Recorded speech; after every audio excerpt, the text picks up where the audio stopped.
La vie au Burkina Faso n'est pas toujours aisée. Dans les campagnes, les populations n'ont d'autres ressources que la culture et l'élevage.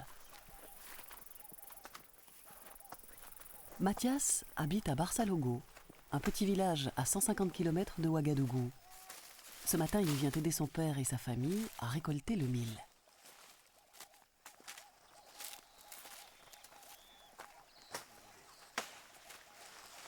La période des récoltes est très importante et va décider de la quantité de nourriture pour les mois à venir. Cependant, il n'y en a jamais suffisamment pour attendre la prochaine récolte. Ici, les conditions climatiques sont extrêmement dures et le sol peu fertile. La famine est courante dans cette partie de l'Afrique. S'il pleut beaucoup, ça suffit, mais s'il ne pleut pas, ça ne suffit pas. Par exemple, ici, cette année, il a plu, mais l'année passée, on n'a rien eu. L'année passée, on n'a pas eu plus que 2 charrettes pour se nourrir pendant 6 mois. Avec 2 charrettes, c'est dur. Hein. Et puis, on est nombreux dans la famille. Afin de faire subsister les siens pendant la période de soudure, entre la fin des réserves et le début des prochaines moissons, il faut trouver un boulot. Cependant, rares sont ceux qui ont pu bénéficier d'une formation. L'enseignement n'est pas facilement accessible et cela provoque de véritables carences au niveau des connaissances et de l'apprentissage. L'analphabétisme est courant dans cette région. Dans la brousse, trouver un emploi est une véritable gageure.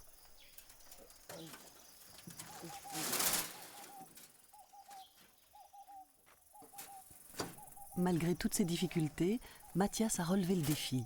Il est parvenu à devenir un technicien spécialisé et à avoir un emploi stable.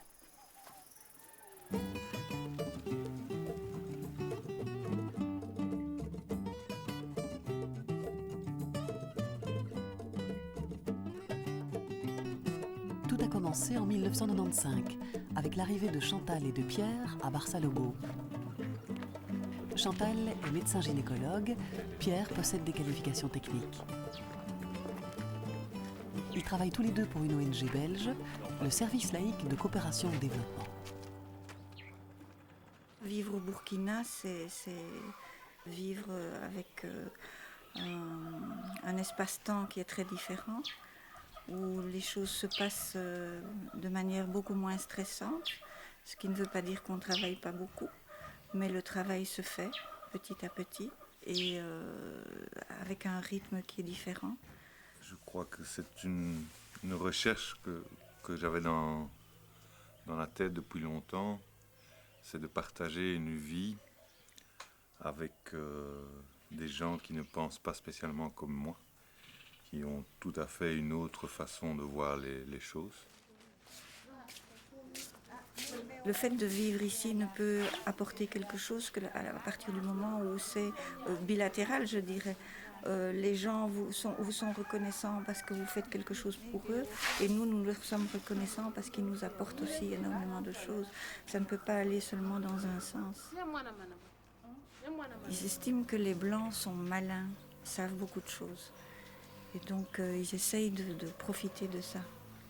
Ils veulent tirer le maximum de ce que nous savons. Ils sont très demandeurs d'apprendre des choses, de connaître des choses qu'ils ne connaissent pas. À cette époque, il supervise la construction d'un hôpital de campagne. Les conditions de travail ne sont pas faciles, d'autant plus qu'à Barsalogo, il n'y a pas d'électricité. Cependant, Pierre découvre un vieux groupe électrogène. Il est en panne depuis de nombreuses années. Personne ne parvient à le réparer. En effet, le manque de qualification de la population a de nombreuses répercussions, notamment dans le domaine de la réparation et de la maintenance du matériel existant. C'est alors que Pierre fait la connaissance de Mathias. Ils répareront ensemble le groupe électrogène. Au départ, c'était simplement un pari de pouvoir refaire démarrer un vieux moteur des années 60. Et après, bon, c'est arrivé, on dit on est capable de faire ça, on va essayer de faire autre chose, tiens, on va remettre de l'électricité au centre médical, tiens, on va arranger les circuits d'eau, et petit à petit, ça s'est construit comme ça. Au début, on a commencé, c'était la misère. Moi, je n'avais rien. Je n'avais même pas de sous pour pouvoir débuter. Même pour manger, je mangeais dans la poche du patron. Au début, c'était nous deux. C'était moi et le patron qui ont commencé. Après, on a trouvé que comme ça s'améliorait, il faudrait des gens qui pouvaient nous aider. L'expérience de Mathias avait attiré d'autres jeunes du village, prêts à s'investir totalement dans une formation. Pierre s'est rapidement retrouvé avec un petit groupe extrêmement motivé. Il leur a enseigné des rudiments de mécanique, d'électricité, de soudure, de plomberie, bref, tout ce qui est nécessaire afin de réparer et d'entretenir le matériel existant dans la région. J'hérite des gens qui ont raté à l'école ou qui n'ont pas été très très loin à l'école. J'ai remarqué que des gens ne savaient même pas mesurer. Le centimètre, le millimètre, on ne connaissait pas. Donc il y a un fond qui est important à essayer de redonner pour qu'ils arrivent à pouvoir faire un travail. Mais moi, le propre de la formation que je donne, c'est plus ou moins une formation sur le tas. Tout en continuant son apprentissage, le groupe commence à offrir des services payants à la population afin de pouvoir s'acheter du matériel. Soudure de charrettes, charge de batterie, entretien de mobylettes. Les dépannages ne manquent pas dans la région. De plus, ils rendent de nombreux services au nouvel hôpital dont la construction se termine.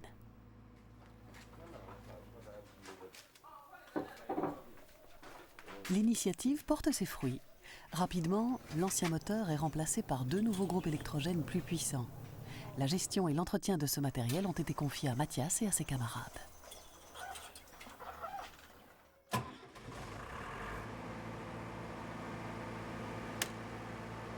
La mission est d'importance. En effet, ces moteurs alimentent en électricité tous les services de l'hôpital.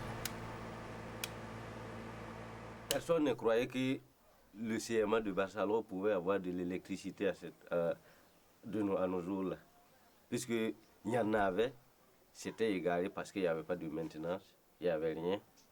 Mais pour le moment, tout le monde a su que vraiment ce que nous faisons, c'est quelque chose qui est bien. Puisque à cause de nous, il y a l'électricité, il y a plein de choses que vous voyez même dans l'hôpital. C'est grâce à nous.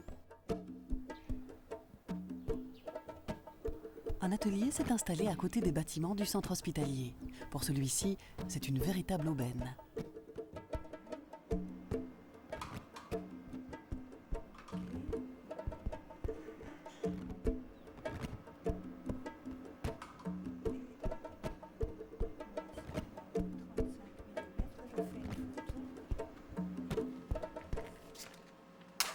Je dirais qu'il y a 54 hôpitaux de district dans le Burkina.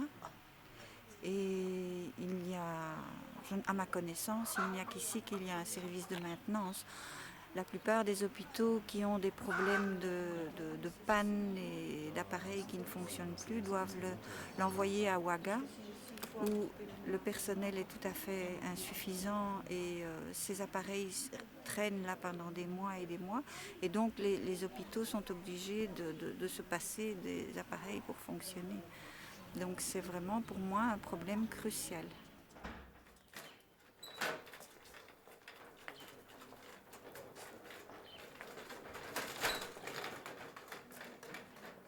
L'hôpital comporte un bloc opératoire, comporte un laboratoire et divers appareils tels qu'un échographe. Et gérer la santé dans ce district ne peut se faire qu'avec des moyens logistiques importants, étant donné que les distances sont grandes, les villages sont éloignés. Et si on veut arriver à avoir une accessibilité des services vers la population, il faut qu'il y ait un parc automobile et moto en bon état. À l'intérieur de la pompe, à mon avis, c'est une tête. Dans la brousse, une voiture en état de fonctionnement peut sauver beaucoup de vies. Le groupe de maintenance a appris à réparer la plupart des modèles existants. Ici, la tête, c'est quoi? C'est une tête. C'est un véhicule de la santé. C'est un véhicule qui sert à déplacer les infirmiers, à porter des médicaments au centre de santé périphérique. Et le médecin-chef m'a demandé de remettre ce moteur en état et que le véhicule soit fiable parce qu'il commence déjà à être très amorti. Il y a un enjeu derrière ça, c'est qu'il y a les journées nationales de vaccination qui vont commencer le 22. Donc il y a énormément de gens qui doivent être vaccinés.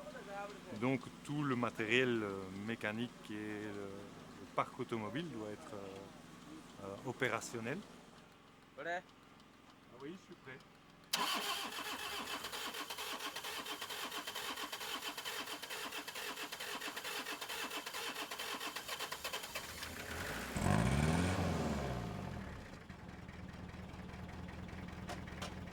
Ok. La régularisation du façade, Maxime. Si c'est pour le problème... Parallèlement à leur formation, Mathias et ses amis ont constitué une association baptisée Service de maintenance rurale. Bon, vraiment, je peux dire que... Le bureau se réunit régulièrement. Les décisions se prennent sur base du consensus.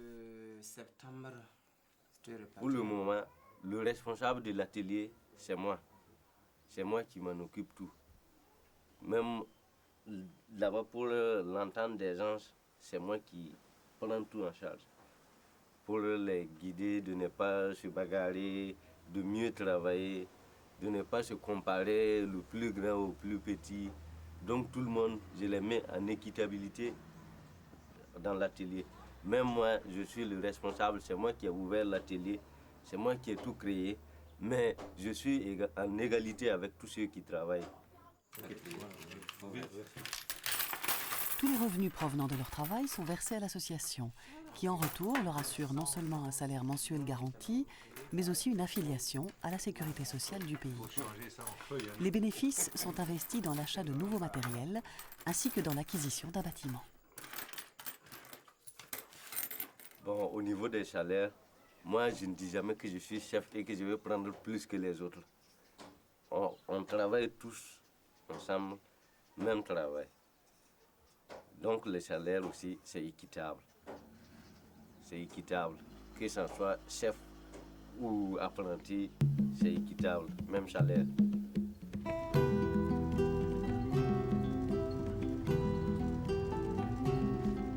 Le district sanitaire de Barçalogo couvre une superficie de 4000 km². Les pistes en mauvais état sont impraticables pendant la saison des pluies.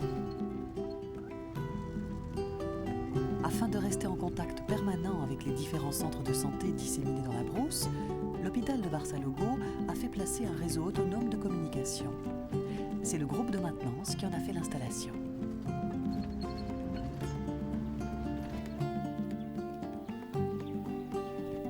Ce centre de santé a des problèmes avec sa radio.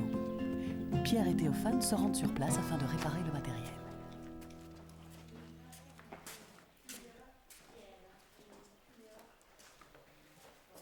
Ça permet en fait une meilleure prise en charge, c'est-à-dire qu'avant, pour aller chercher l'ambulance, il y avait quelqu'un qui prenait sa mobilette et qui faisait, je crois qu'on en a un qui est éloigné de 75 km, il faisait ces 75 km pour demander au chauffeur d'amener l'ambulance. Ça c'est le premier but, c'est de diminuer la prise en charge, diminuer le temps de la prise en charge, et qu'avec la radio on peut appeler directement l'ambulance.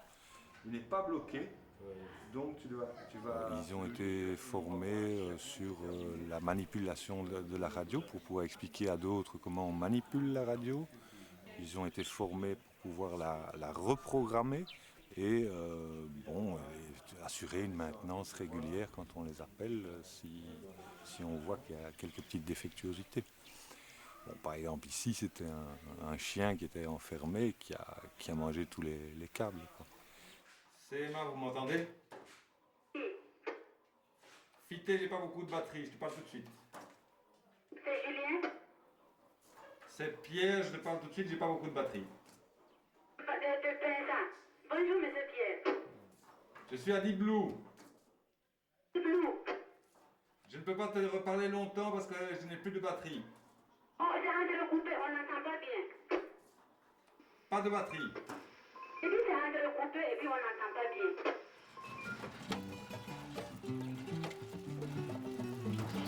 L'eau est la source de la vie. On trouve des nappes d'eau à plusieurs dizaines de mètres de profondeur. Pour les atteindre, il faut forer et installer une pompe reliée à un tuyau descendant jusqu'à la nappe d'eau. Ces installations doivent être entretenues régulièrement. Suite aux nombreuses demandes, le groupe de maintenance s'est ouvert un autre créneau vital pour la population, l'hydraulique.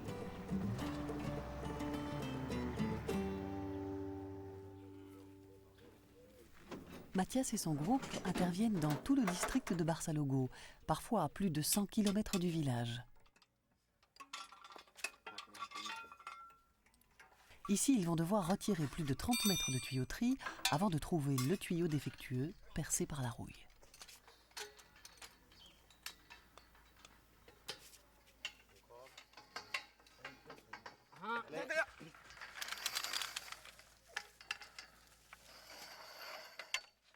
Il n'y a pas assez de pompes.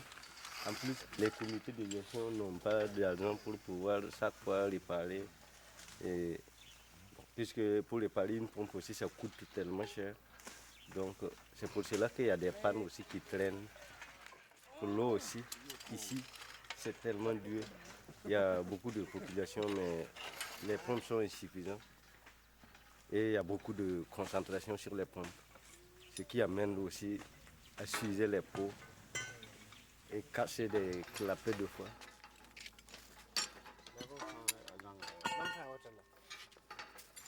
Je dis que c'est grâce à nous que les gens ont de l'eau pour boire.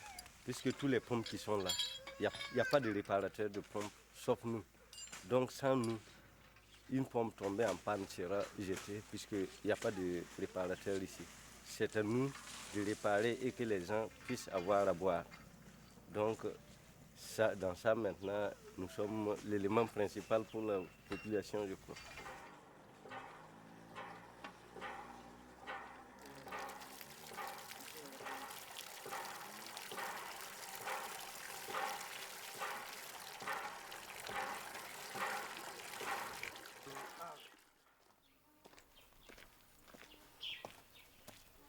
De par ses nombreux dépannages de pompes, le service de maintenance rurale recueille de multiples renseignements concernant le secteur hydraulique du district de Barçalogo. Toutes ces informations sont précieusement recueillies dans une banque de données informatique qui permettra de fournir un aperçu de la situation en matière d'approvisionnement d'eau dans la région. Depuis la création du service de maintenance rurale, la vie a changé à Barçalogo. On nous dépanne au côté des engins et des véhicules et encore de l'eau, de dépanner de puits à boire, tout sauf ça. C'est le plus important. C'est nous ici, parce qu'il y a des moments qu'on ne peut même pas avoir l'eau pour boire. Hein. Mais à cause de eux, si on n'a pas, on le dit tout de suite, ils viennent dépanner, ça aide beaucoup. Ça rend énormément de grands services même. Les emplois, ça c'est un. Bon, la maintenance des pompes, ça c'est deux. Et puis d'autres métiers, quoi. Souvent, même ma vieille moto aussi était là-bas. C'est là-bas qu'ils ont essayé de réparer ça. Donc, je remercie Dieu, je roule avec. Ça date de 1960 et quelques. Donc, je les remercie beaucoup. Il faut transposer ce service-là partout, mettre ce service-là partout pour la population, pour le bien-être de la population, puisque partout il y a du matériel. Et s'il n'y a pas de quelqu'un pour suivre ce matériel-là, pour l'entretenir, je pense que c'est du matériel donné ou bien acheté qui va être gâté d'ici là et on ne pourra pas réparer. Il faut toujours maintenir pour que le matériel puisse vivre longtemps. Donc c'est bien qu'on puisse mettre ça dans toutes les localités du Burkina Faso. Le service de maintenance rurale a fait ses preuves. Cette expérience tout à fait positive est la solution pour prolonger la vie et l'efficacité de toutes les infrastructures techniques ou mécaniques installées non seulement au Burkina Faso, mais dans la plupart des pays du Sud. Ce service est véritablement un exemple à suivre.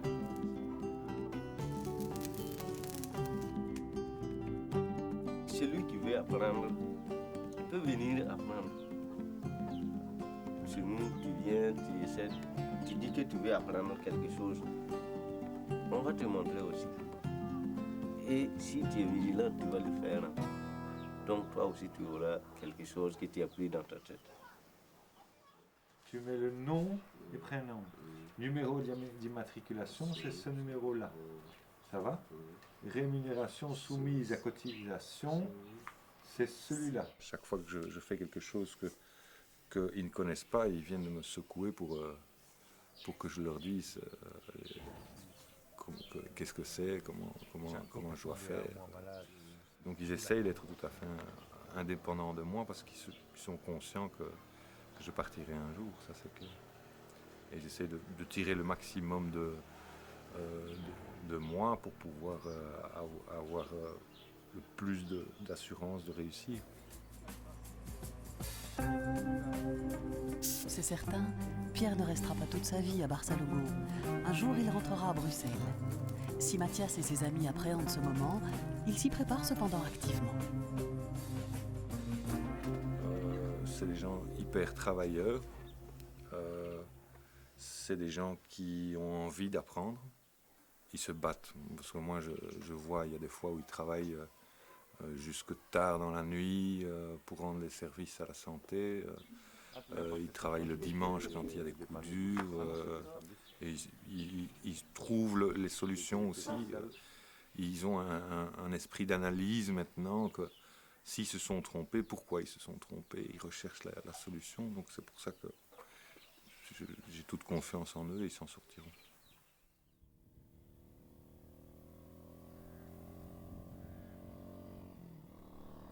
Si jamais vous passez un jour prochain près de Barçalogo, vous croiserez peut-être sur la piste Pierre et Mathias, filant à toute allure pour réparer une pompe, un moteur ou même peut-être une radio mangée par un chien.